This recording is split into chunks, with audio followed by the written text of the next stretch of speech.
appreciate you for responding to our call. Today is going to be another unique opportunity, an opportunity for deep reflection, and what we can learn from our sister sector, and that is banking. Our sister sector, and that is banking. The regulator chose banking to come and share with us. Identified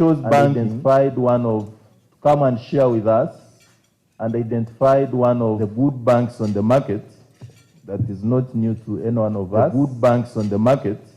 And picked the topmost office in that, and picked the topmost office in that bank to come and share with us their experience on how they have reached where they have reached, for purposes of enabling us to have more deep reflections and internal conversations.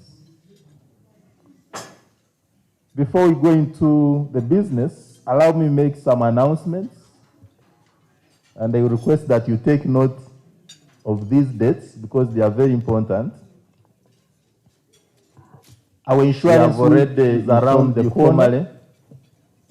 We have already informed you formally through a circular, but allow me to mention again that our insurance week for 2025 is going to run from the 10th to the 14th of March 2025. Please take note of these dates.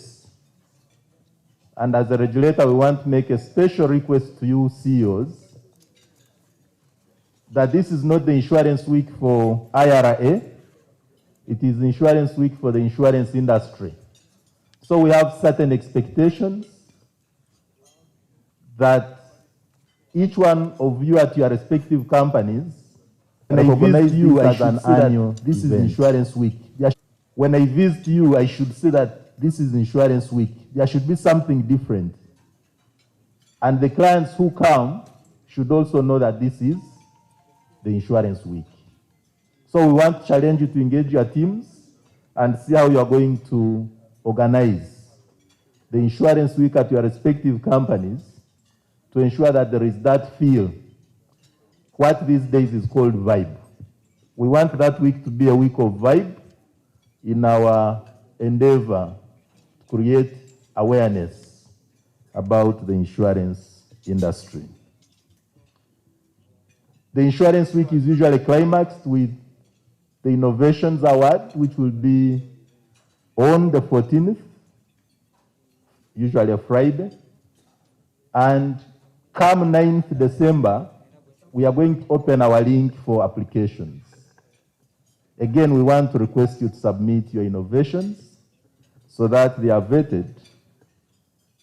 And whenever we vet, there are some improvements recommended. But who knows, you may be the winner of the 2024. In 2025, we award innovations of 2024. So you may be the winner of 2024 innovations. The week will be organized under the theme, Redefining Insurance, Trust, Innovation, and Inclusivity. On that note, ladies and gentlemen, our today's breakfast meeting is focusing on innovative strategies from banking, lessons for the insurance sector. And we have a very renowned banker. I was telling him a few minutes ago that his name is synonymous with banking, because for as long as I've been around, I have been hearing that name in the banking space. Now, why banking? Ladies and gentlemen, we have made some commitments. As you are aware, the National Development Plan 4 is soon being rolled out. And as the insurance sector, we've made some commitments. We have projected that by 2030, the insurance penetration will be at the very minimum 1.5%. Now that sounds small, but you know where we have come from. If we can achieve that, that will be something worth celebrating. And we also want our insurance density to move from the current 35,000 to about 70,000, doubling it. That will not come easily. It will require that we engage in honest conversations. It will require that we think differently. It will require that we benchmark. This is one of the reasons why we invited an external person to come and share with us some insights, some experiences. And the idea here is that let's learn as much as possible so that we are able to meet those commitments that we've made to the country. We want to be felt, and we cannot be felt unless we all do things a little differently. It is 8, and my CEO, time management is a KPI at IRA. My name is Sande Protasio. I do not have capacity to invite the speaker or even introduce him. He's too big. I know he's a friend of Alhaji, and I wanted Alhaji to come and make his opening remarks, but also invite our speaker to do the needful. Alhaji, come and welcome your guests, but most importantly, invite the chief guest. Thank you very much.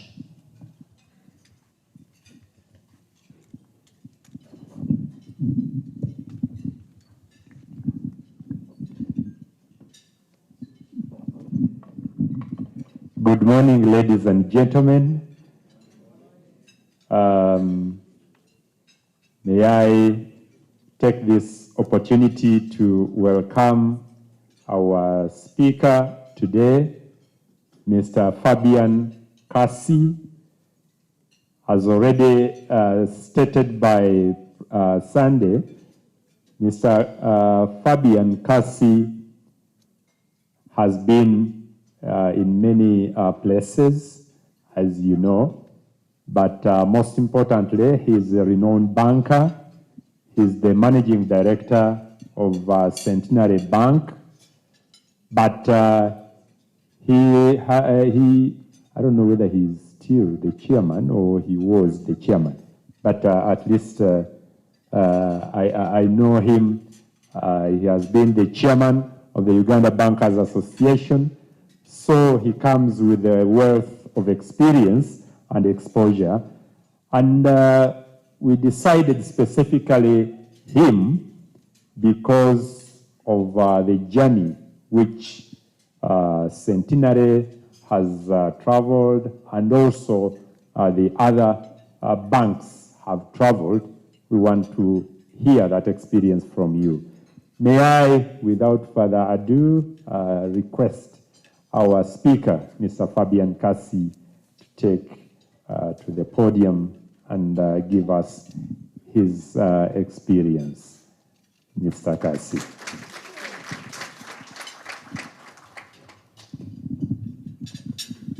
Thank you very much, the CEO, Alhaji, and thank you, Protasio, for those preliminary remarks.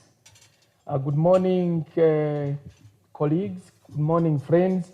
And of course, I call you colleagues, friends, because our industry in banking fuses and gels very well with the insurance industry in this country, especially when we started doing bank assurance, which we thought was a very good addition to the menu of services that we offer our customers in our industry. So I'm glad to be here this morning, and I want to thank the leadership and all of you for inviting us to be able to speak to you regarding the kind of things that we are doing in our industry. I have a presentation which I'll go through very, very quickly, and possibly, hopefully, when I finish, maybe if there are questions, then I'll be able to take them. I don't know who is running it.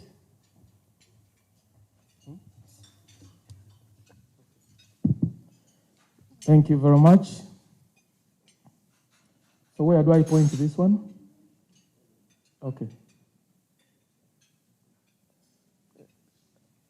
I guess I need to come down so that I'm able to see. This is basically going to be the outline of the presentation. It's going to be, it may look big, but I want it to be very small so that we are able to do the engagement. I thought I needed to go through where we are, the landscape of banking in this country, and quickly, again, doing a highlight of how we've been doing as Centenary Bank over the years, for the last 40 years that this bank has been in this industry.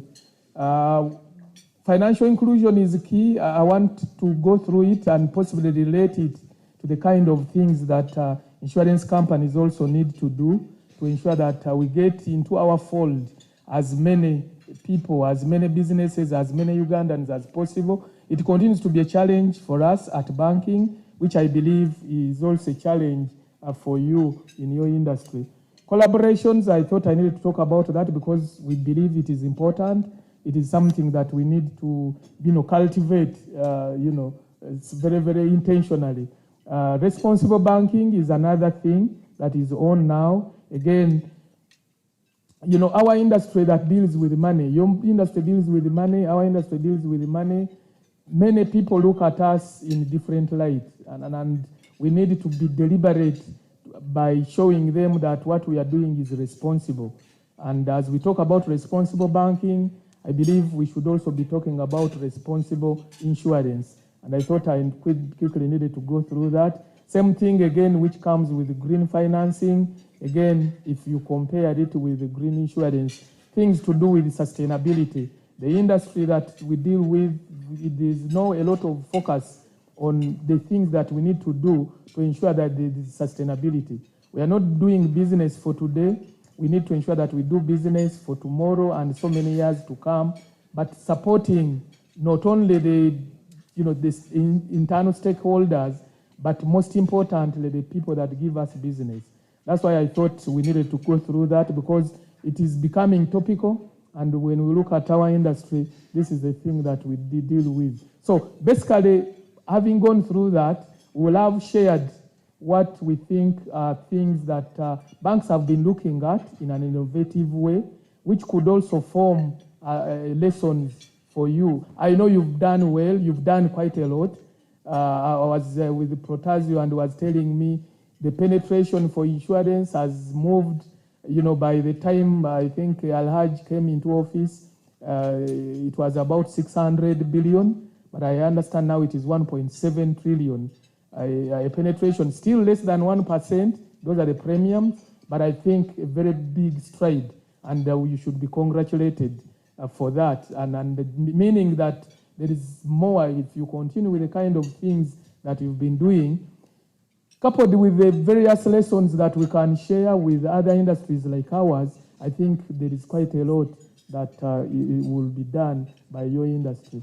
So this is the landscape of banking in Uganda, 2 development banks, commercial banks. I understand you have 27 insurance companies dealing with general, 7 life or 8 in life. This is what we are. We have commercial banks, we have credit institutions.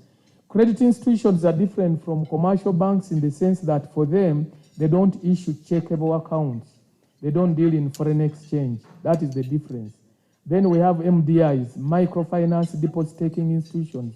These are the ones that evolved from microfinance and became licensed. We have 4 of them now in this country. Then we have an array of MFIs, microfinance institutions. We have SACCOs, we have VSLAs, village savings and loan associations. Now we've got fintechs. We have mobile money companies. All that is the landscape of banking in this country. And I believe as you do, your business of insurance, these are institutions that you've been dealing with. This is the banking industry by the end of 2023. Total assets about 50 trillion as far as the all the banks are concerned, which is about 9% of the GDP. If we are to talk about the penetration of close to 1% for the insurance industry, this is where we stand. Total deposits, these are the liabilities, deposits that are collected from you, from the public, and so on. They stood at 34 trillion. Loans, giving out loans of about 20 trillion. And profits that were made that year, 1.4 trillion. And total income of 6.8 trillion. So this is where that industry stands. Now you can compare it with the insurance industry, and you see the kind of space that needs to be occupied going forward. We will. This is just graphical presentations of progress in various institutions and so on. Probably I'll skip that. Same thing applies to this, indicating where everybody stood. Again, this does the same. Various players in the industry, where they were, and so on. I think we have this thing of non-performing loans, which is a key thing. As we give out money, it is our duty to ensure that that money is paid back and on time. And therefore, it is a key metric that we measure to measure the life of a financial institution. And this is where we stood by the end of last year. I'll go through this. This is where Centenary Bank is. This is how it has been transitioning, journeying over time. And you can see by the end of last year, we had deposits. We have total assets of 6.3 trillion. As we speak now, it has already gone past the 7 trillion mark. And this is the kind of profitability that has been evolving over time. Last year, making 297 billion as profits after tax. Of course, you know, you want to put into perspective these numbers by looking at assets, return on assets, return on equity, and so on. But you know, that has been the trend over time. This is the trend of loans, how they've been growing. Total deposits, but as we speak now, total deposits at the mark of 5 trillion. By the end of last year, 4.4 trillion Uganda shillings. And loans of 3.4 trillion, now at 3.7 as we speak, you know, still growing. Again, I think the lesson here again is to kind of know that institutions can grow, especially if certain things have been put in place, the way we've seen the growth of this institution. Branches, we have the biggest number of branch network, 82 now in this country. The number of ATMs, 207 by the end of last year. Number of employees, 3,300 staff, which is a big compliment. Again, the kind of things that we need to be looking at as we grow. You know, the kind of things that we need to be looking at as we grow. There are challenges. There will always be challenges. If you look at, managing this branch network is a very big, 24/7, job, very challenging. Managing the staff force of 3,300, quite a big challenge. And as you grow, again, the things that you need to be looking at if you are to manage things, because these ones, all these come with challenges of costs. They come with the challenges of controls, challenges of ensuring you have processes and systems in place to be able to manage. But this is where we stand. This is again a summary, mobile banking subs. We will come to the things that, bring up all this. Mobile banking subscribers, these are the people who use their phones to transact. We have 800 of them. We have 8,000 agents.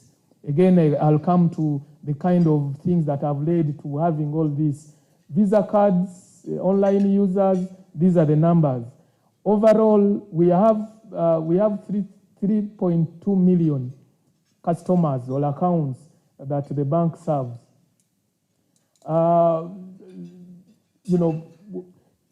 other thing, again, which I thought we needed to look at and trying to show the similarities between insurance companies and banks. Insurance companies, as you know, this is what you do best, protecting for the future, and so on. But when we look at banks, facilitate movement of money, helping to store, custody, support investments, lending money, and so on. So when you look at what the insurance companies do, removing the risk, protecting people, and usually protection deals with money, ensuring that people don't lose money. So there is that intersection between our two industries, the insurance companies and the banking institutions, doing things to do with money, doing things to do with wealth creation, doing things to do with developing enterprises and people. And in these efforts of developing enterprises, it is always about risk management. And that's when insurance companies try to do quite a lot. Financial inclusion, these are the 4 pillars that, they are supposed to be 4 pillars that we follow as we ensure that we include as many people as possible in the banking fold, which I believe should also be things that you also need to look at. First and foremost, accessibility. How do we ensure that people access these services as much as possible? You saw earlier on, I talked about the biggest branch network. That has been the traditional channel of distribution. But with time, we've seen other channels come on board, which are making it even easier to be able to have people access financial services. And that's why you saw we have 8,000 agents. Agents network is now doing 50% of the transactions of the bank. The branches, the brick and mortar, are now doing 15% of the transactions. And the trends are always going to people using those readily available, convenient channels. Mobile banking is now doing 25% of our transactions, people using the phones to transact. Protazio was talking to me that he doesn't know even when he last visited us in the banking hall, which is the trend, and that's what we want to see.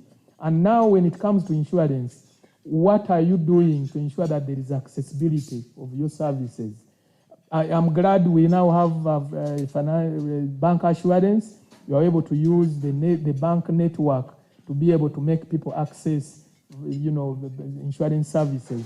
So you need to creatively be thinking about alternative channels of access. And we'll come back to that. Usability. Services, are they meeting the needs of the customers? And this is the campaign, the gospel we need to be sending out to people, trying to show them the kind of needs they have and the kind of services that we have that are able to meet those needs. So usability is very key if we are to increase inclusion, if we are to increase many people being able to access our services.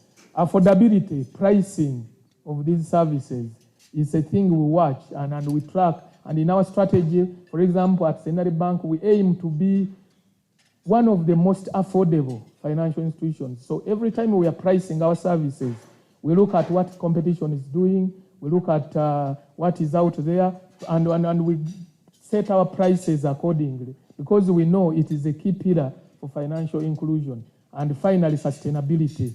And we will come back to that as well. As we do all this, are they going to be sustainable? Will people continue to access these things anytime, every time, whenever, wherever they need them?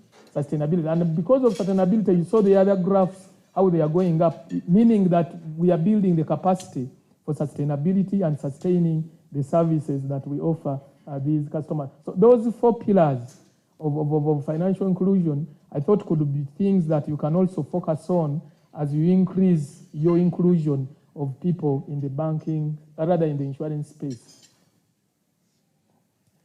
I wanted to talk about trust, because in banks, we know the commodity we sell is trust, which I'm sure even you should be the commodity that you are selling.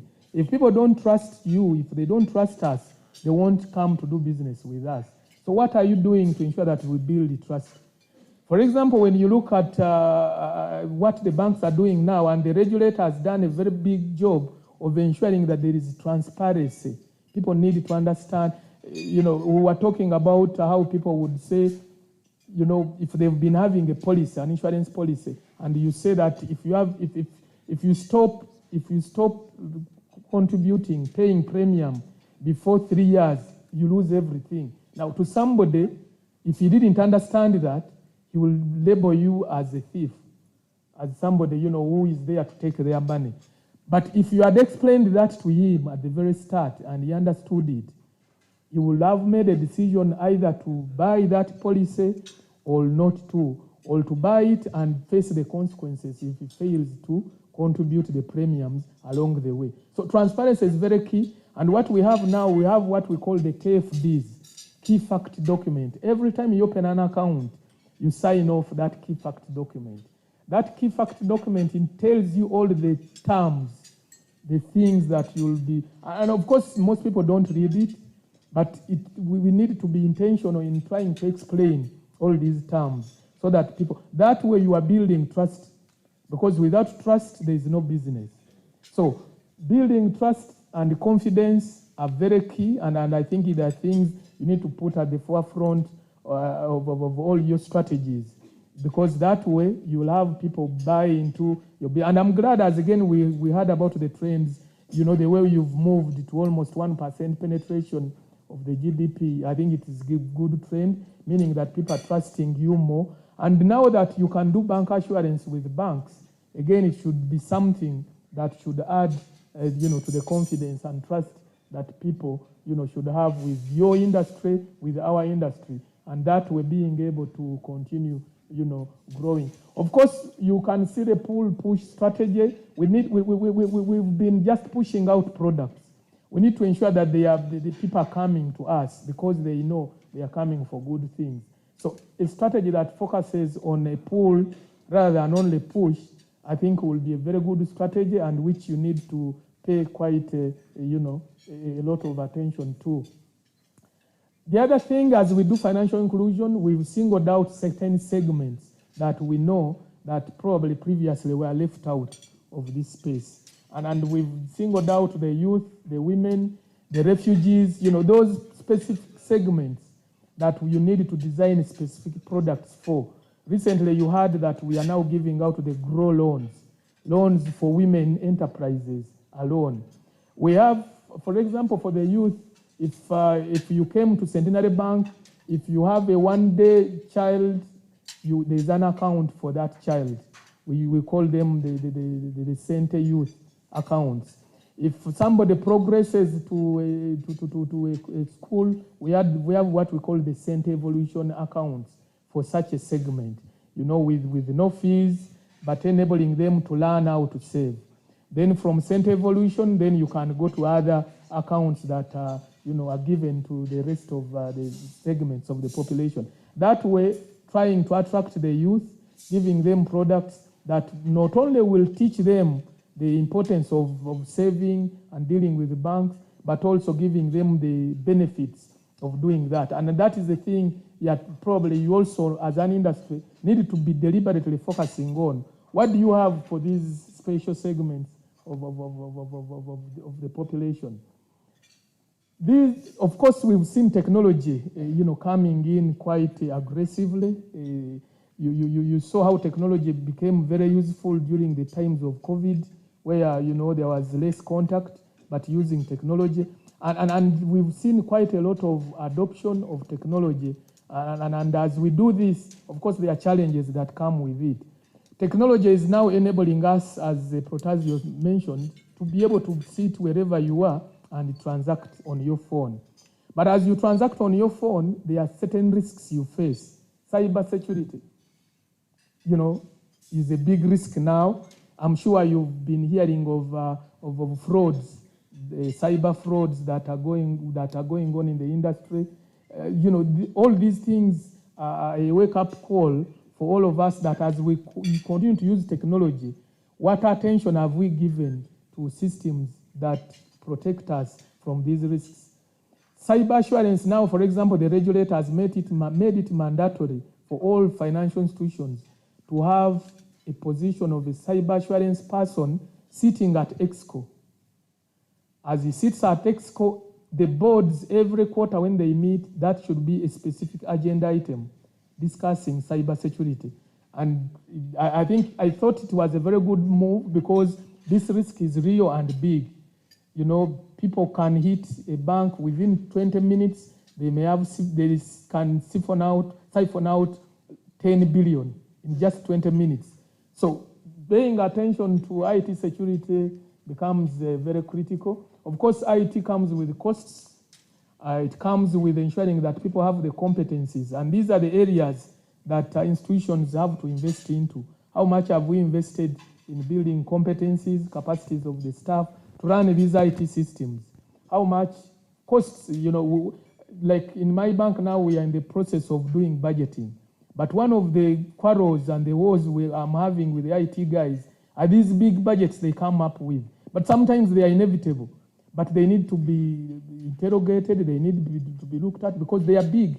If you look at the kind of money, we spend on the IT systems, the kind of money we spend in fighting cyber, frauds and security, it is quite a lot. But it is a worthwhile investment because we've taken on technology.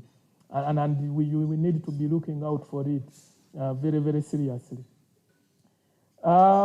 Legislation is increasing, and we've got some of these. For example, data protection is now very key, very critical. Actually, one of the requirements of the regulator now is to have an officer in charge of data protection under the compliance section. And every institution must have it because you've had institutions that are fined for not looking after data or information of customers very well.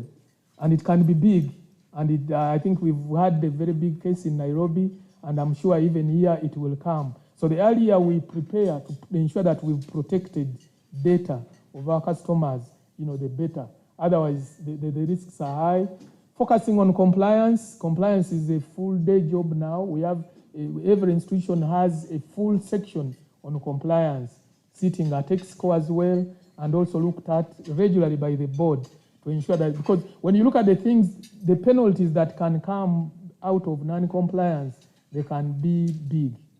They can be big and you can't stop them. So it is important that we invest in systems that will ensure that we are compliant with all the regulations. The regulator comes up with all regulations, which are for the good of ensuring that everybody does what they should be doing, protecting the business and doing, and in the process also generating the trust that we talked about. Because as an industry, it needs to be trusted.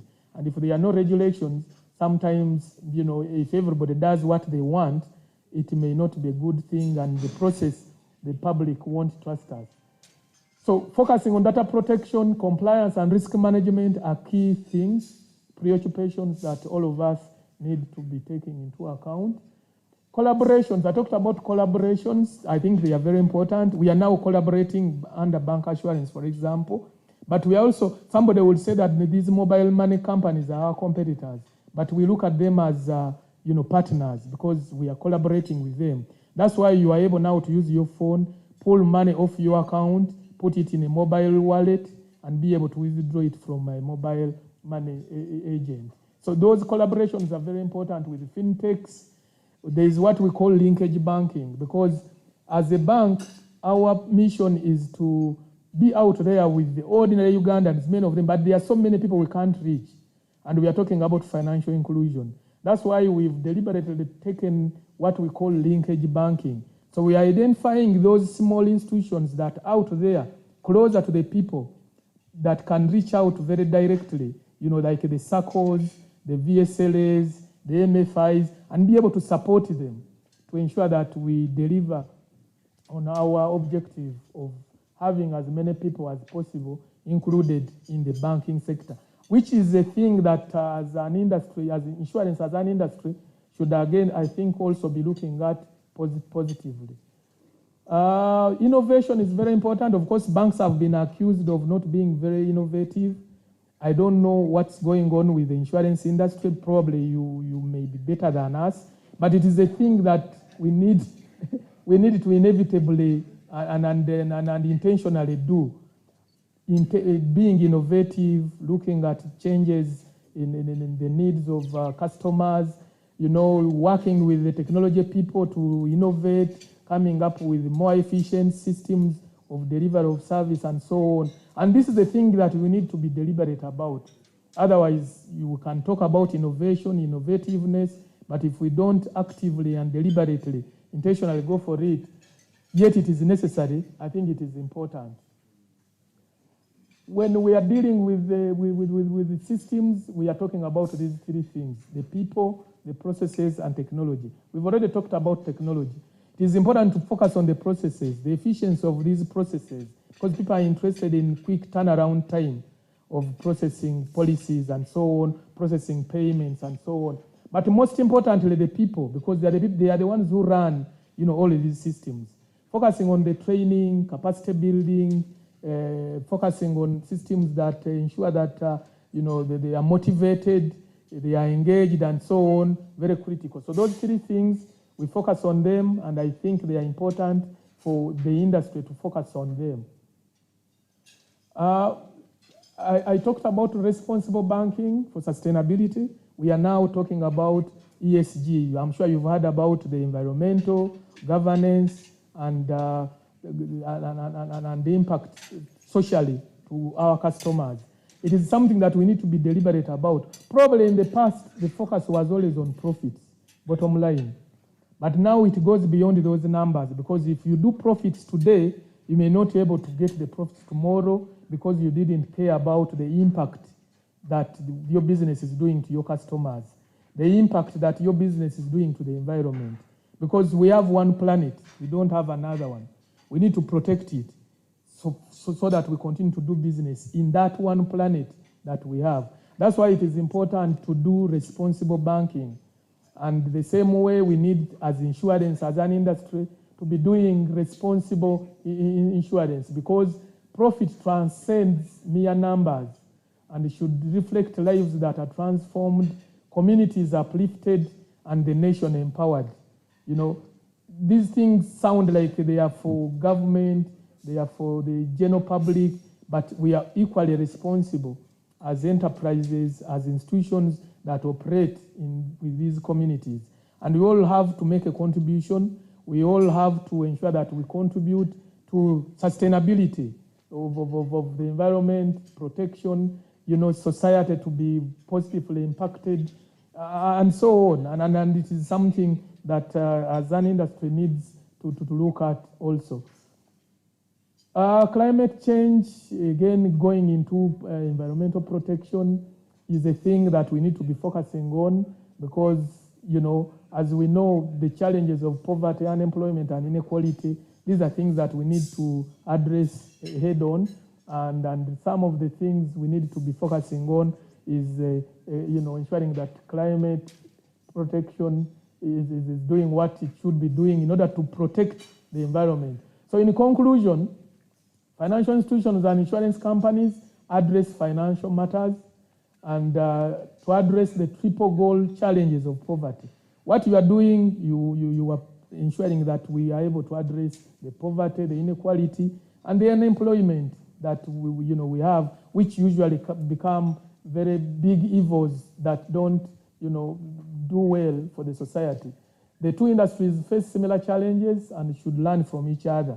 As you learn from us, I'm sure we also have a lot to learn from you, and I'm glad we get forums like these to be able to engage, and I'm hoping that we'll continue to do that. And we need to balance purpose and profit. Every time as an insurance company, you need to first ask yourself, what is your purpose, as we talk about the profits, and if we should aim at shared prosperity for sustainability as an industry. And that's when we will be able to generate the kind of trust that we want people to have with us, to be able to do business with us as an industry. I want to thank you very much, and again, thank you for the opportunity to share. I'm hoping that we will be able to continue getting similar opportunities as industries that deal with the financial matters. Thank you very much.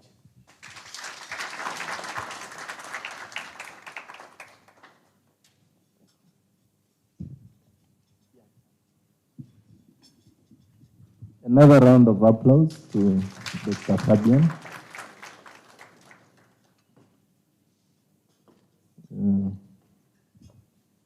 You've done us good justice, and I think would not have looked anywhere better. As you are talking, I looked at your website, and I saw that you were born as a little child, and now you are an adult. And when I heard the figures you mentioned, the deposits, 5 trillion, the profits, the assets, I couldn't more than agree that you're actually an adult.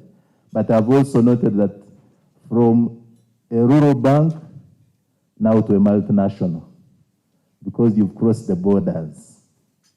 So from whom would we have gotten better lessons than from the man himself? Thank you very much, Fabian, for sharing. And the beauty with sharing is that when you share, you become wiser. Ladies and gentlemen, you've heard for yourselves. What stood out for me is that if you do things right, you can grow. They had a very humble start. Actually, in their name, there used to be the word rural. They were associated with the... It is still there. I think they have maintained it. I thought you had dropped it. Okay. So their focus was rural. But over time, through segmentation, through listening to their clients, we see that even the biggest corporates now have accounts in Sentinel and they are doing serious business. He highlighted very important issues that touch us all, issues of trust, issues of transparency. He has touched technology and how it can change things around, but also highlighted the risks involved. It's not my duty to summarize this presentation because you all listened. I now want to open the floor for questions, comments. If you want to seek clarification from what he has mentioned, this is the time. The floor is now open for an interaction.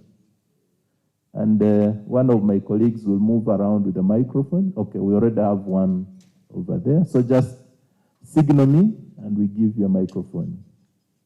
Submit your question.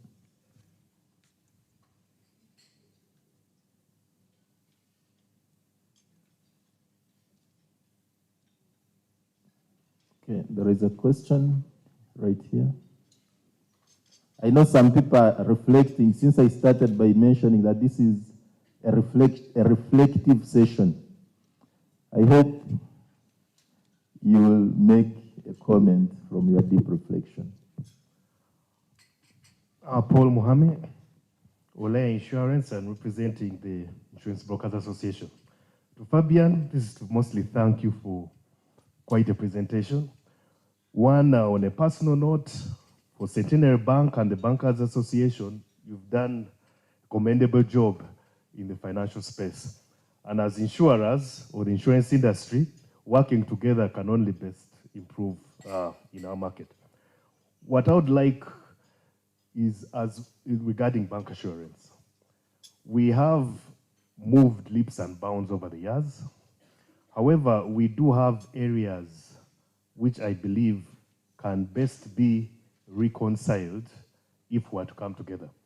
We have worked with our regulator in trying to reconcile a number of these areas, but I think through your office, Mr. Regulator, we look forward to an opportune time when between the Insurance Brokers Association and the Uganda Bankers Association, we could have a face-to-face, and for the areas of contention that seem not to be going away, we can hopefully reconcile for the betterment of our industry. Thank you.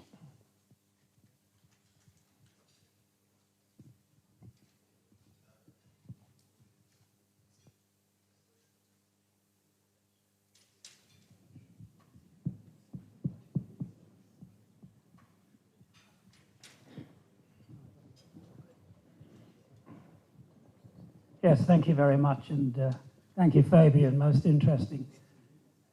Like Sandy, I also looked up your website, and assets under management, profits, are these the bank's key measurements?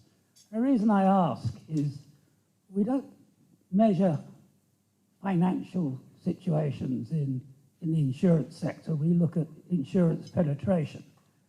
And I wonder, is that really, in this day and age, the right measurement to use? Should we be looking at the percentage of people in Uganda who are covered by insurance? Would that be a better measurement? My question to you is, what do you think about that? Thank you.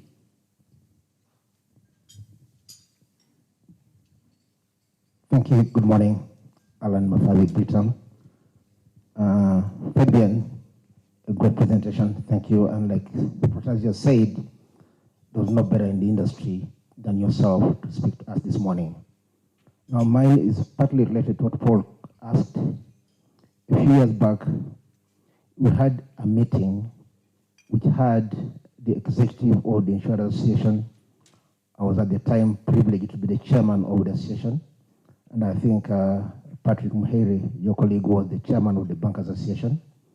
And the discussion was how to bring the two historically distant cousins, that's banking and insurance, closer as it is in the first world.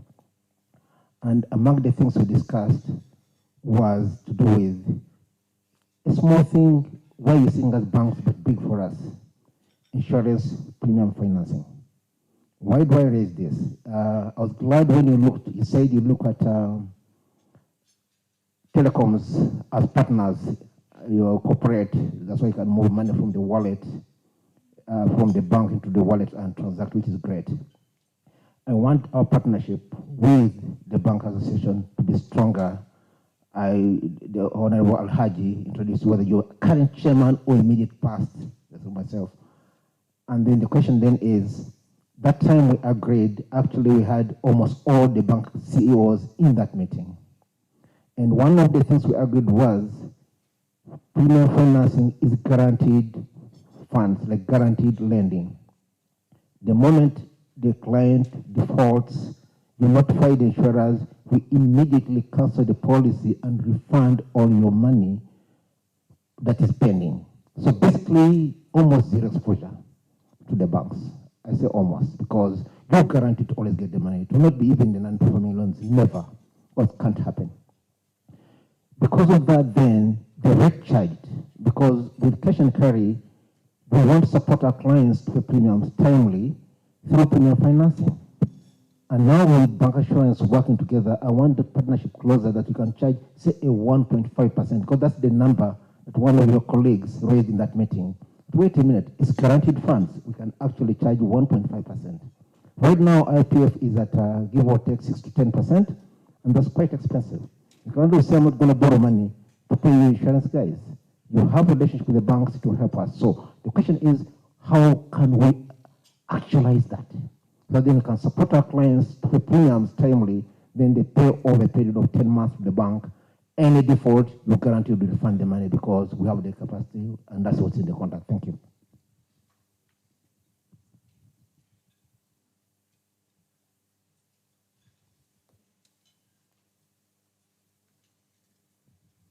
Thank you. Good morning, ladies and gentlemen. My name is Hamza Mtebi, Country Manager for Turaco, also Chairperson for the Microinsurance Fraternity. Fabian, thank you so much for the insights you have shared. I have only two questions. One is on financial inclusion. What is the yardstick within the bank? What's the ultimate definition for a financially included customer at Centenary Bank?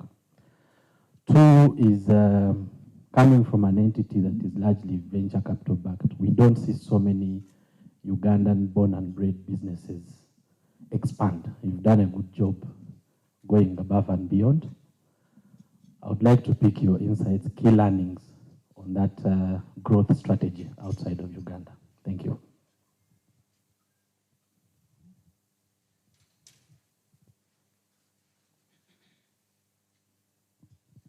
Thank you so much. So Fabian, we are very grateful for your presentation. I have three questions. Number one, what's your single biggest factor for your growth? Just one. Number two, what's your next level of opportunity? Where are you seeing yourselves as a bank? Number three, cyber insurance. You spoke about cyber as a very critical element of the bank. as the association, have you thought about liaising with insurers like this to buy blanket cyber insurance cover that can be able to protect you in such circumstances? And the fourth question, you can do collaboration without data. And I think from where I see it, I think, yes, there's been collaboration, but I think there's still a lot that is still desired. And why? Because I have a feeling, as the bank, I think you want to come in this space. For what? At one point, if we talk about collaborations, we should be making ourselves, I think I want to use the right or the wrong word, naked. Put yourself out there. You have 1 million Visa card holders. Health insurance market hardly has more than 200,000 principal members. Why? Why is that the case? Why can't we be able to maximize those synergies? And whatever profits are generated in the insurance market, profits you can share with the bank. Thank you.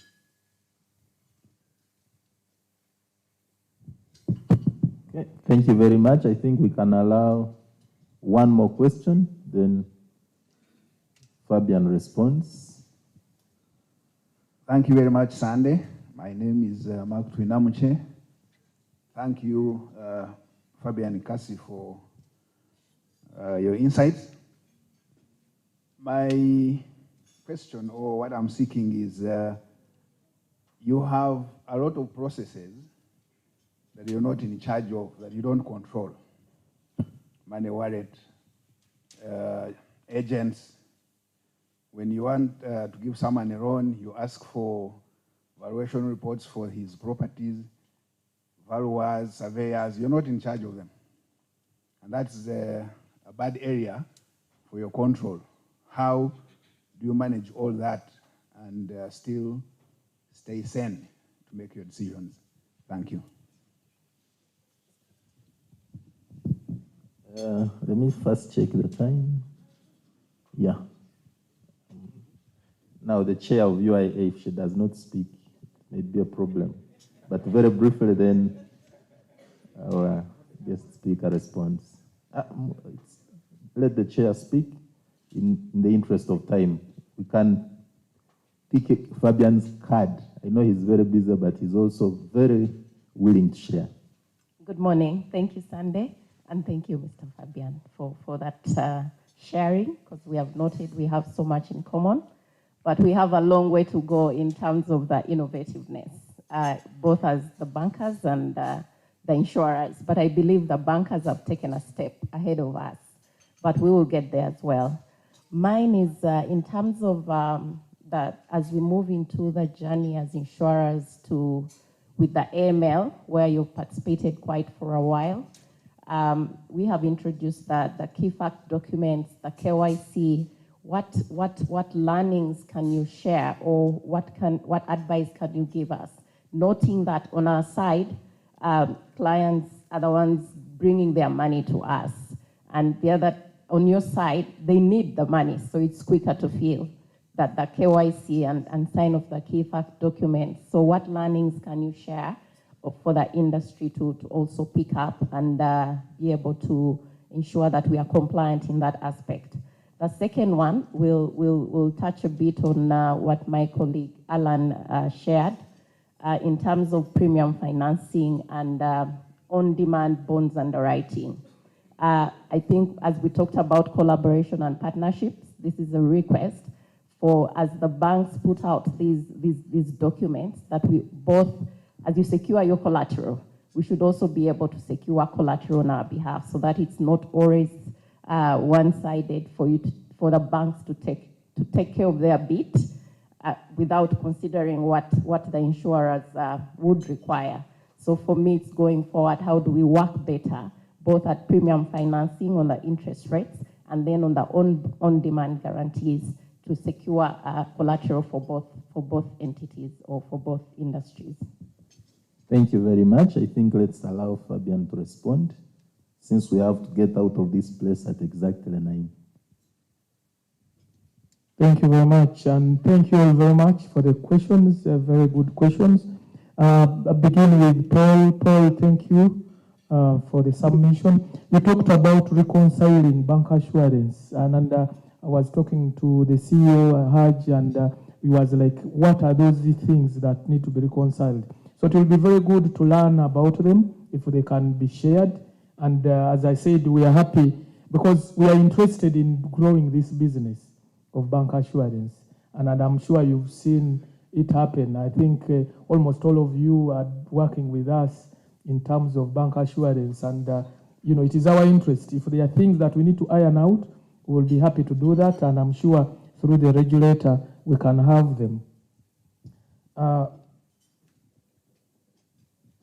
Measurement of performance, thank you very much. Yes, traditionally we've been looking at the profits, as you could see. We are talking about how much profits, we are talking about deposits and so on, numbers. But remember the presentation I made and said that we must go beyond the numbers. And very soon you'll be seeing, and I'm sure if you look at our audited accounts, the integrated report, we talk about how many customers have been reached. We talk about how much taxes we've paid. We talk about, all those things. And fortunately now, the central bank, the regulator is coming up with a requirement to report on sustainability. And that report on sustainability is having a number of things, apart from the numbers that you see there, that we must be reporting on. Social impact, the environment, the refugees, the staff, distribution of women and men, all those things, they are all in there, and they are going to become the key thing, again, as we strive to ensure sustainability of the businesses that we operate, and also protecting the environment. So you will be seeing more, and we are going beyond the numbers now to be able to show the impact that our businesses are making to the communities. Alan, thank you very much. How do we bring together? How do we do insurance premium financing? Well, I think shouldn't be it's a no-brainer. It sounds a very easy thing to do. And through bank assurance, we've been encouraging these product developments. And I've seen a couple come through. I think you need to push from your end with our team to ensure that you bring up all these ideas. Remember, for us, we've been doing banking. You are the experts in insurance. You know all these things.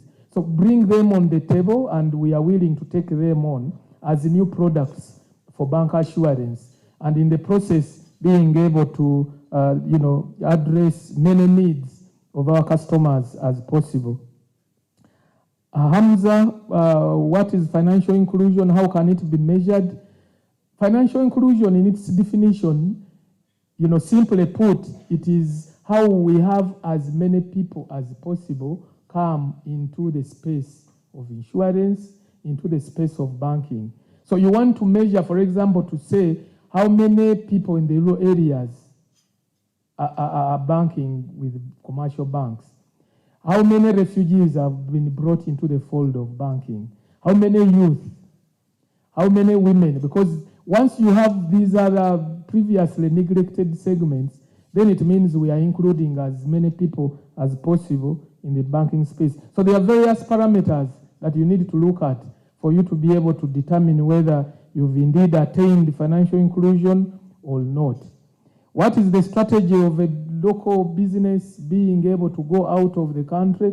Probably I'll go through the history, what happened. Of course, as a commercial bank in Uganda, we wouldn't, be able to open another branch in another country. And the trick was to form a holding company. We have now a Centenary Group holding company, and that is the Centenary Group holding company that is able to put up footprints in various jurisdictions. And that's how we went to Malawi. We look forward to going to other markets as well. It has to be a strategy which you need to be deliberately working on, but of course to also understand the markets where you want to go. What happened in Malawi, of course, it was a similar model that we are doing here. Centenary Bank is owned by the Catholic Church 70%. So it deals, and the rest are the other shareholders from outside the country and other individuals. So what we did was to replicate the same model in Malawi, working with the Catholic Church in Malawi, Archdiocese of Lilongwe, and being able to replicate the model that is. So you want to ensure that you do what you are good at, and be having a strategy that speaks to the things that you've been doing. And that's the kind of thing that we did when we went, across the borders. What is the single biggest factor of growth for the bank? Well, I don't know. There are many, but I guess the biggest one has been, the trust that Ugandans have given us and being able to work with us. And that's why we spoke very, very strongly about trust. If you are to do your business effectively, you want to ensure that you've built trust. And I think that has been the biggest factor. And in the process, we've been able to serve, the biggest number of customers in this country. What is next for the bank? The bank continues to innovate, continues to design products to be able to address the ever-changing needs of our customers. And that's what we are involved in. We continue to invest in technology because we believe if we are to deal with the many small ones, it is very difficult to continue using, the warm bodies, people to be able to serve our customers. We need to leverage on technology. That's why we are investing quite heavily in technology. We are now in the process of procuring a new core banking system, which will be in the region of about $15 million as just money initially, but going forward to develop it, maintain it, and so on. That's why I talked about the costs of technology, but in the end, it is something that we believe should be able to pay off so that we continue to serve our customers to the best of our ability. Cyber insurance cover, we already took out this, and many institutions have it. These covers, I won't say who we are doing it with, they know themselves. But yes, it is a very good thing, and we want to encourage as many other institutions to be able to take up these insurance covers. Collaboration data is important. Yes, you are right, sir. It is very important because for you to determine who to collaborate with, you need data. You need to look at what the other one is doing, how best, you need to collaborate and so on. You talk about the over 1 million Visa accounts. As insurance companies, how can you leverage on that? Are you going to come in and insure these card holders, for example, while giving them some benefits? And that goes back to the innovation and the thinking that we need to do as we strive to do better going forward. Many processes in which we are not in control of, yes, you are right. We have valuers, we collaborate, we have vendors, we have partners. Inevitably, that's how it has to be because we can't do all this. We can't have a division that is involved in valuation of securities. We can't, and that's why, we knew that with our 82 branches, we couldn't reach out to many people as many people as possible. We took on agents. But what is most important is to ensure that we have SLAs, we have agreements of things that they must deliver on, so that if they don't deliver on them, then there are repercussions. And that's how we manage all these many partners that we deal with to deliver services to our customers. Chairman, thank you very much. The KFDs, the KYCs, yes, as you said, for you, they are coming to you or you are going to them. For us, they do both. They bring their money to us, for deposits, but also they come for loans. So there's all that intermediation. But what we've observed is that, you will give these documents to these people to read and sign off, but many of them don't read them. They don't understand them.